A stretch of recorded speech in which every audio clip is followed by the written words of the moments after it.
সুপ্রিয় শিক্ষার্থী বন্ধুরা, ওহমের সূত্রের সাহায্যে এবার আমরা 5 নম্বর সার্কিট বা বর্তনী যেটা রয়েছে সেটা আমরা সমাধান করব। দেখো তোমরা সার্কিটটাতে দেখতে পাচ্ছ, এই সার্কিটে মোটামুটি 6টা রোধ লাগানো আছে।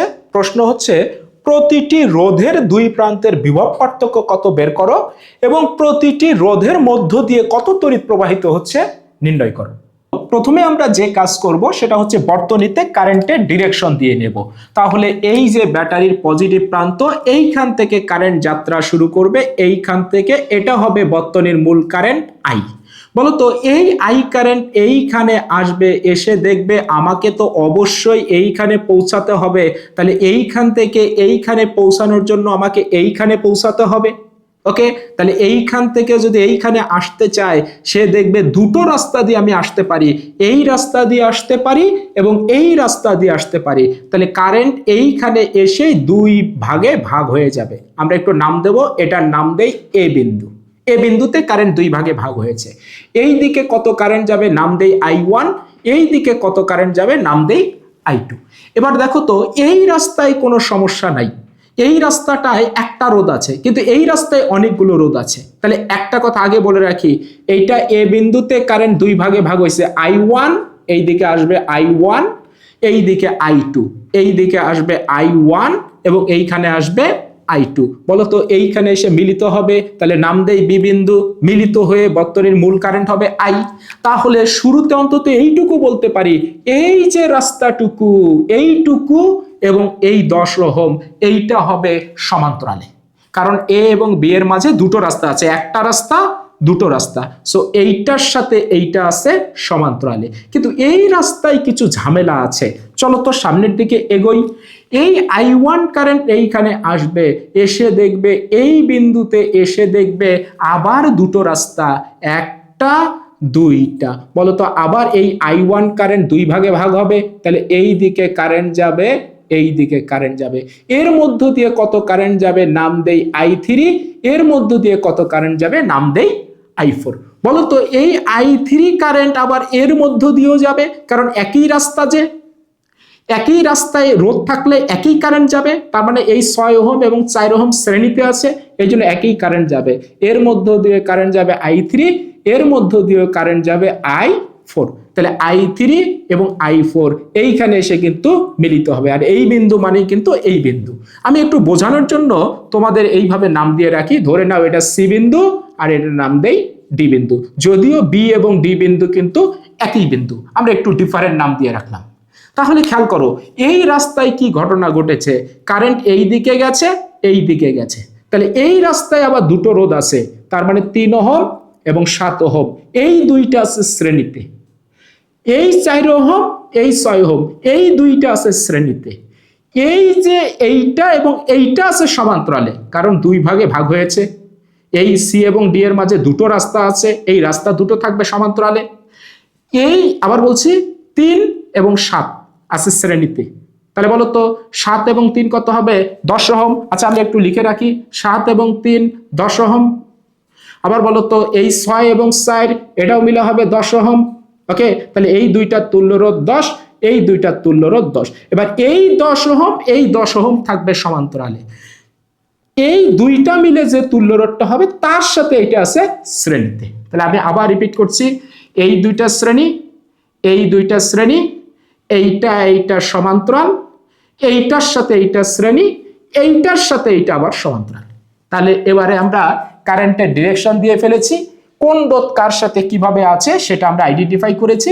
এবার আমরা তুল্য রোধ বের করব। আমরা এই দুইটা তুল্য রোধ পেয়েছি 10, এই দুইটার পেয়েছি আমরা 10। বলতো এই কথাটার অর্থ কি? এই কথাটার অর্থ হচ্ছে এই যে আমার সি বিন্দু ছিল, আমরা একটু আঁকার চেষ্টা করব। এই যে সি বিন্দু ছিল, সি বিন্দু দিলাম, এই যে এটা। বলতো এইটা আমার ছিল হচ্ছে ডি বিন্দু, ডি বিন্দু দিলাম। তাহলে সি এবং ডি এর মাঝখানে এই দুইটা মিলে কত হয়ে যাবে, 7 এবং 3 মিলে হয়ে যাবে 10। ওকে, তাহলে এইটা হয়ে যাবে আমার 10। আমি একটু এইভাবে লিখি, এটা ডি বিন্দু ছিল, তাহলে এটা 10 ওহম এবং এই দুইটা মিলে হয়ে যাবে 10, এটা 10। আর এই সি বিন্দুর সাথে এবার 5 ওহম রোধ লাগানো ছিল, তাহলে এইটা হবে আমার 5। ওকে, তারপরে দেখো ব্যাটারি লাগানো, ও সরি, এইদিকে আমাদের ব্যাটারি লাগানো ছিল 230 ভোল্টের, আর এইখানে আরেকটা রোধ লাগানো ছিল আমাদের হচ্ছে 10 ওহমের। ওকে, কারেন্ট এই দিকে গিয়েছিল I2, এই দিকে কারেন্ট গিয়েছিল I1, এই বিন্দুটা ছিল এ বিন্দু, এইটা ছিল আমার বি বিন্দু। ওকে, এই দিকে কারেন্ট ধরেছিলাম I3, এইখানে কারেন্ট I1, এই I1 কারেন্ট এই দিকে আসবে, আর এটা ধরেছি আমরা I4। ওকে, তোমরা দেখতে পাচ্ছ। এবার বলো তো এই দুইটা রোধ আবার কিসে আছে? এই দুইটা রোধ কিন্তু আমার আছে সমান্তরালে। তাহলে সমান্তরালে থাকলে তুল্য রোধ কত হবে বলো আমাকে? তাহলে 1/RP ইজ ইকুয়াল টু 1/10, এই যে 10 এবং 10, 10 এবং 10, তাহলে এটা হবে 1/10। তাহলে লসাগু হবে 10, উপরে হবে হচ্ছে 2। তাহলে বলো তো একবারে লিখি, আরপি এর মান কত হবে? 5 ওহম। বলো এই কথাটার অর্থ কি? এই দুইটা তুল্য রোধ আবার হচ্ছে আমার 5। তাহলে এই যে 5 ছিল, 5 আঁকলাম,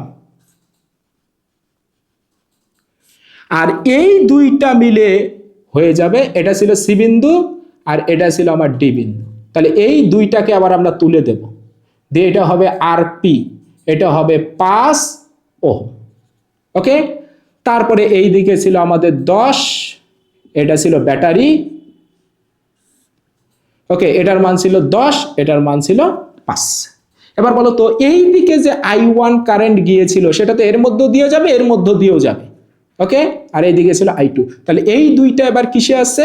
এই দুইটা আছে শ্রেণীতে। তাহলে এবার তুল্য রোধ হবে ওই দুইটার, তাহলে RS ইজ ইকুয়াল টু হবে 5 যোগ 5, তাহলে হবে 10 ওহম। এই কথাটার অর্থ কি? এই কথাটার অর্থ হচ্ছে এই যে আমার লাগানো ছিল 10 ওহম, আর এই দুইটা মিলে হয়ে যাবে আমার 10, আর এইখানে লাগানো ছিল আমার ব্যাটারি। ওকে, তাহলে এটা ছিল 10 ওহম, এইদিকে কারেন্ট গিয়েছিল I2, এইদিকে কারেন্ট যাবে I1, এটা হবে আমার 10 ওহম। ওকে, আর এইদিকে বর্তনীর মূল কারেন্ট ছিল I। এবার বলো তো এইখানে কারেন্ট এসে আবার দুই ভাগে ভাগ হয়েছে, তাহলে এই দুইটার তুল্যরোধ কত হবে? তাহলে এই দুইটার তুল্যরোধ হবে 10 এবং 10 আছে সমান্তরালে, তাহলে তুল্যরোধ হবে 5। তাহলে বর্তনীটা এই রকম হবে। এই যে আমার ব্যাটারি ছিল 230 ভোল্টের ব্যাটারি ছিল, আর এই 10 এবং 10-এর সমান্তরাল করলে হবে 5 ওহম, তাহলে এটা হবে 5 ওহম, আর বর্তনীর মূল কারেন্ট যাবে I। তোমরা দেখতে পাচ্ছ, দেখো তো, তাহলে এই 5 এবং এই 5 আসে কিসে আছে? এরা আছে শ্রেণীতে। তাহলে 5 এবং 5 মিলে হয়ে যাবে 10 ওহম, এই যে 10 ওহম। আর এই যে 10 আমার ছিল, তাহলে এই 10 এবং এই 10 কিসে আছে? সমান্তরালে আছে। তাহলে এই 10 এবং 10-এর তুল্যরোধ হয়ে যাবে 5। তার মানে 230 ভোল্টের ব্যাটারি, 230 ভোল্টের ব্যাটারি, এই 5 ওহমের মধ্য দিয়ে বর্তনীর মূল কারেন্ট I যাবে। তাহলে বলো তো এই সার্কিটটা যে কথা, এই সার্কিটটাও কিন্তু একই কথা। এই 6টা রোধের তুল্য রোধ হচ্ছে 5 ওহম। তাহলে আমরা তুল্য রোধ বের করে ফেলেছি। আমার 4 নম্বর কাজ ছিল বর্তনীর মূল কারেন্ট কত। বলো তো এই 5 ওহমের মধ্য দিয়ে যে কারেন্ট যাবে এটাই বর্তনীর মূল কারেন্ট। তাহলে এই 5 ওহমের মধ্য দিয়ে মূল কারেন্ট I এর মান আমরা বের করি। তাহলে বর্তনীর মূল current I is equal to, নিচে কি লিখবো? 5, কারণ এই যে 5 ওহম, 5 ওহম। বলতো এই 5 ওহমের দুই প্রান্তের বিভব পার্থক্য কত? 230 ভোল্ট। এই বিন্দু মানে এই বিন্দু, এই বিন্দু মানে এই বিন্দু, তাহলে উপরে হবে 230 ভোল্ট। তাহলে এটাকে যদি আমরা ভাগ দেই তাহলে মানটা পেয়ে যাব 46 অ্যাম্পিয়ার। তার মানে বর্তনীর মূল কারেন্ট হচ্ছে I এর মান হচ্ছে 46 অ্যাম্পিয়ার। ওকে, আমাদের প্রশ্ন ছিল প্রতিটা রোধের মধ্য দিয়ে কত কারেন্ট যাচ্ছে। আমি বর্তনীর মূল কারেন্ট পেয়েছি। এবার বলো এই I1 এর মানও বের করা যাবে, এই I2 এর মানও কত বের করা যাবে। খেয়াল করে দেখো এই I1 এর মান কত আর এই I2 এর মান কত। তাহলে বলো তো I1 এর মান যদি আমি বের করতে চাই তাহলে যেভাবে বের করতে পারি, I1 ইজ ইকুয়াল টু কোন রোধের মধ্য দিয়ে প্রবাহিত কারেন্ট, শুধু কি 5 ওহম না 5 ওহম না, এই রাস্তা দিয়ে যে কারেন্ট যাচ্ছে সেটা I1। তাহলে নিচে কোন রোধ হবে? এই রাস্তার রোধ হবে। তাহলে এই রাস্তার রোধ কত? খেয়াল করে দেখো, এই রাস্তার রোধ হচ্ছে, এই রাস্তার রোধ হচ্ছে, এই রাস্তার রোধ হচ্ছে 10 ওহম। এই যে এটা 10, আর এই পুরা রাস্তাটা মিলেছিল এই যে 10। ওকে, এই যে 10। তাহলে আমি কত বসাবো? 5 বসাবো, 3 বসাবো, 4 বসাবো? না, এই রাস্তা রোধ বসাবো। কত? 10। তাহলে নিচে হবে 10। এবার উপরে কি বসাবো? ওই রাস্তার দুই প্রান্তের বিভব পার্থক্য। বলতো এই রাস্তার এক মাথা এইটা, এই রাস্তার আর এক মাথা এইটা। তাহলে এই বিন্দু মানে আবার এই বিন্দু, এই বিন্দু মানে আবার এই বিন্দু। তাহলে 230 ভোল্টই হবে। অথবা এখানেই খেয়াল করে দেখো, এই 10 ওহমের দুই মাথা এই দুইটা, এই মাথা মানে এই মাথা মানে এই মাথা মানে এই মাথা, কোনো রোধ নাই। এই বিন্দু মানে আবার এই বিন্দু, তাহলে 230 ভোল্টই হবে এই 10 ওহমের। তাহলে উপরে হবে 230 ভোল্ট। তাহলে বলো তো কত হবে? 43 অ্যাম্পিয়ার। তাহলে I1 এর মান পেয়ে গেছি 43 অ্যাম্পিয়ার। তাহলে বলো 5 ওহমের মধ্য দিয়ে কত কারেন্ট যাচ্ছে? Sorry, 23 ampere. তাহলে 23 অ্যাম্পিয়ার কারেন্ট যাচ্ছে। এবারে বলো তো I2 এর মানটা কত বের করতে চাই? এই যে এটার। তাহলে I2 ইজ ইকুয়াল টু, কার মধ্য দিয়ে কারেন্ট যাচ্ছে? 10 ওহমের মধ্য দিয়ে। তাহলে নিচে হবে 10। আর এই 10 ওহমের দুই প্রান্তের বিভব পার্থক্য কত? এই বিন্দু মানে এই বিন্দু মানে এই বিন্দু, এই বিন্দু মানে এই বিন্দু মানে এই বিন্দু, তার মানে 230ই হবে। তাহলে উপরে হবে 230। তাহলে এটাও হবে 23 অ্যাম্পিয়ার। ওকে, তাহলে আমরা কিছু কিছু মান পেয়ে গেছি। তাহলে এর মধ্য দিয়ে কত কারেন্ট যাচ্ছে? 23 অ্যাম্পিয়ার। ওকে, আবার বলো তো এই যে 10 ওহম আছে, এর দুই প্রান্তের বিভব পার্থক্য কত? 230 ভোল্ট। ওকে, এবারে আমাকে I3 এর মান কত বের করতে হবে, I4 এর মান কত বের করতে হবে। ওকে, বলো তো I3 এর মানটা যদি আমরা বের করতে চাই, I3, এবং আমরা মান বের করতে চাই I4 এর। বলো I3টা কার মধ্য দিয়ে প্রবাহিত কারেন্ট? 6 ওহমের মধ্য দিয়ে? না, এই রাস্তা দিয়ে কারেন্ট। তাহলে আমি কি 6 বসাবো, 4 বসাবো? না, এই রাস্তার রোধ বসাবো। বলো তো এই রাস্তার রোধ কত? এই রাস্তার রোধ 10 ওহম। 6 এবং 4 10, তাহলে নিচে বসাবো 10। এবার উপরে কি হবে? ওই 10 ওহমের দুই প্রান্তের বিভব পার্থক্য। বলো তো এই 10 ওহমের দুই প্রান্ত তো সি আর একটা ডি, সি এবং ডি। তাহলে উপরে হবে সি এবং ডি এর বিভব পার্থক্য কত? আমি জানি না, কারণ এই বিন্দু মানে তো এই বিন্দু মানে এই বিন্দু না। তাহলে মানটা বের করে নিতে হবে। তাহলে উপরে লিখি VCD। আবার I4 এর মান যদি বের করতে চাই, তাহলে 7 এবং 3 কত হবে? 10। তাহলে নিচে বসাবো 10। উপরেও কি হবে? VCD, কারণ সমান্তরালে থাকলে বিভব পার্থক্য এরও যা হবে এরও তাই হবে, এরও যা হবে এরও তাই হবে। ওকে, এবার আমাকে VCD এর মানটা বের করে নিতে হবে। চলো একটু বের করে নেই। আমি একটু এই জায়গাতে বের করি। বলো তো VCD ইজ ইকুয়াল টু হবে ফর্মুলা IR। বলো তো কোন I হবে? সি বিন্দুতে কারেন্ট কত? সি বিন্দুতে কারেন্ট তো I1, তাহলে এখানে হবে I1। বলো তো কোন R হবে? এই সি এবং ডি এর মাঝখানে যতগুলো রোধ আছে তার তুল্য রোধ। সি এবং ডি এর মাঝখানে রোধ ছিল 1 2 3 4। বলো তো এই চারটার তুল্য রোধ এই যে 5 ওহম। ওকে, তাহলে আমরা এখানে লিখবো RP। তাহলে I1 এর মান কত? I1 এর মান হচ্ছে 23 অ্যাম্পিয়ার, 23। RP এর মান কত? 5। তাহলে হবে 115 ভোল্ট। তাহলে আমরা মান পেয়ে গেছি সি এবং ডি এই দুই প্রান্তের বিভব পার্থক্য কত? 115 ভোল্ট। দেখো আমার এই দুই বিন্দুর মধ্যেও কিন্তু বিভব পার্থক্য ছিল 230 ভোল্ট। তাহলে এইখানে ড্রপ হয়েছে 115 ভোল্ট, 115 ভোল্ট। ওকে, বলো তো তাহলে বাকি 115 গেছে কোথায়? এই যে আমার আরো একটা রোধ ছিল 5 ওহম, তাহলে এর মধ্যে কত ভোল্টেজ ড্রপ হয়েছে? চলো তো বের করি। I এর মান কত? 23, আর আর এর মান কত? 5। তাহলে মানটা হবে এটাও 115 ভোল্ট। এই দেখো 115 ভোল্ট, 115 ভোল্ট, এই যে 230 ভোল্ট। ওকে, তাহলে এইভাবে আমরা সহজে হিসাবগুলো মেলাতে পারি। এবার আমরা VCD এর মান উপরে বসাই। তাহলে 115, নিচে হবে 10, এখানেও নিচে হবে 10, উপরে হবে 115। তাহলে এই মানটা যদি বের করি 11.5 অ্যাম্পিয়ার, এই মানটাও বের হবে 11.5 অ্যাম্পিয়ার। 11.5 যদি যোগ করো, মানে i3 এবং i4 যদি যোগ করো, আবার i1 পেতে হবে, কারণ i1টাই তো দুই ভাগে ভাগ হয়েছিল। তাহলে 11.5 এই যে 23 অ্যাম্পিয়ার। ওকে, i1 এর মান মিলে যাবে, এই দুইটা যোগ করলে হবে 23 অ্যাম্পিয়ার। ওকে, এবার আমাকে বলো তো তাহলে প্রতিটার মধ্য দিয়ে কত কারেন্ট যাচ্ছে, আমরা অন্তত এইটুকু পেয়ে গেছি। কিরকম, চলো একটু আমরা ব্যাখ্যা করি। বলো এই 5 ওহমের মধ্য দিয়ে কত কারেন্ট যাবে, 23 অ্যাম্পিয়ার। এই 10 ওহমের মধ্য দিয়ে কত কারেন্ট যাবে, 23 অ্যাম্পিয়ার। এই 6 ওহমের মধ্য দিয়ে কত কারেন্ট যাবে, 11.5 অ্যাম্পিয়ার। এই 4 ওহমের মধ্য দিয়ে কত যাবে, 11.5 অ্যাম্পিয়ার। এই 3 ওহমের মধ্য দিয়ে যাবে 11.5 অ্যাম্পিয়ার। এই 7 ওহমের মধ্য দিয়ে যাবে 11.5 অ্যাম্পিয়ার। ওকে, এটা আমরা খুব সহজেই করতে পারি।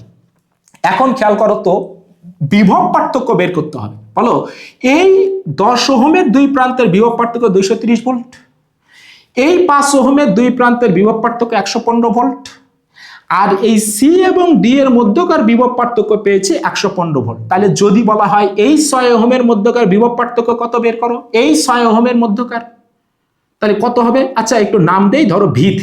এই যে 6 ওহমের দুই প্রান্তের বিভব পার্থক্য নাম দেই ধরো V3। V3 এর মানটা একটু বের করি, আর এটার নাম দেই ধরো V4। বলো তো V3 এবং V4 যোগ করলে আবার 115 হতে হবে। চলো তো একটু বের করি। তাহলে আমরা যদি V3 এর মানটা বের করি, বলো তো হবে I আর, ওকে, কোন আই হবে? আবার বলছি, কোন আই হবে? আই হবে হচ্ছে এই V3 এর মধ্য দিয়ে কত কারেন্ট যাচ্ছে, তাহলে সেটা তো i3। আর কোন আর হবে 6 ওহম, তাহলে i3 এর মান 11.5 গুণন আর এর মান কত, 6, 69 ভোল্ট। V4 এর মান আমরা কত বের করি, তাহলে এটা হবে আই, এর মধ্য দিয়ে তো i3 কারেন্টই যাচ্ছে, আর হবে আর i3 এর মানও কত, 11.5, আর এর মান কত, আর এর মান 4, তাহলে এটা হবে 46 ভোল্ট। এবার বলো এই দুইটাকে যদি আমরা যোগ দেই, তাহলে অবশ্যই আবার 115 ভোল্ট বের হতে হবে, 115 ভোল্টই হবে। তাহলে আমার উত্তর মিলে গেছে। সিমিলার ওয়েতে তোমরা এর বিভব পার্থক্য কত বের করতে পারো, এর বিভব পার্থক্য কত বের করতে পারো, এই দুইটাকে যোগ করলে আবার 115 ভোল্টই পাবা। বলা হয়েছে এই যে 3 ওহম রোধ আছে, এর দুই মাথায় একটি রোধহীন পরিবাহী তার লাগানো আছে। তাহলে এবার এই বর্তনীর তুল্য রোধ কত বের হবে? আমি তুল্য রোধই বারবার বলছি, কারণ তুল্য রোধ বের করতে পারলে তুমি বর্তনীর মূল কারেন্টও বের করতে পারবা। তাহলে বলো শুধু এই 3 ওহমের দুই প্রান্তে একটা রোধহীন তার লাগানো আছে, তাহলে এবার তুল্য রোধ কত হবে? দেখো তো, কারেন্ট এইখানে আসবে, এসে দেখবে আরে আমাকে তো এইখান থেকে এইখানে যেতে হবে, কিন্তু এইখানে জ্যাম আছে, আর এইদিকে কোনো জ্যাম নাই, মানে রোধ নাই। বলতো কারেন্ট কি 3 ওহমের মধ্য দিয়ে যাবে? না, কারেন্ট এই দিক দিয়ে চলে যাবে। তাহলে এই রাস্তায় তো রোধ একটা আছে, তাহলে কারেন্ট কি এই দিক দিয়েও যাবে? হ্যাঁ যাবে। এইদিকে রোধ বেশি 10 ওহম, আর এইদিকে 7 ওহম, এইদিকে কম কারেন্ট যাবে, এইদিকে বেশি কারেন্ট যাবে। তাহলে এই 6 এবং 4 থাকবে কিন্তু শ্রেণীতে, তার সাথে এই 7 ওহম থাকবে সমান্তরালে, তার সাথে এই 5 হবে শ্রেণীতে, তারপরে এটার সাথে এই 10 ওহম হবে সমান্তরালে। তাহলে আমরা তুল্য রোধ পেয়ে যাব। যদি বলা হয় এই রোধটার দুই মাথায় একটা রোধহীন পরিবাহী তার লাগানো আছে, তাহলে তো এইটার মধ্য দিয়ে শুধু কারেন্ট যাবে না, এইটা শ্রেণী, এইটার সাথে এইটা হলো সমান্তরাল, এইটার সাথে এইটা হচ্ছে শ্রেণী, এইটার সাথে এইটা হচ্ছে সমান্তরাল। এবার যদি বলা হয় এটাতেও লাগানো আছে রোধহীন পরিবাহী তার, এখানেও লাগানো আছে, এবার বর্তনীর তুল্য রোধ কত?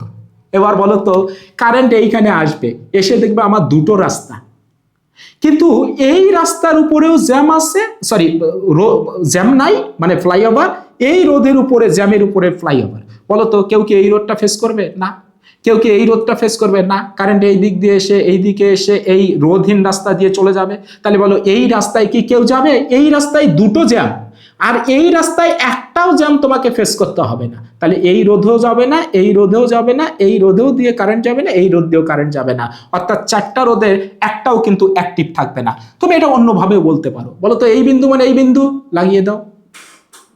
বলো তো এই বিন্দু, এই বিন্দু, এই বিন্দু, এগুলো একই বিন্দু, লাগিয়ে দাও। এই বিন্দু মানে এই বিন্দু, লাগিয়ে দাও।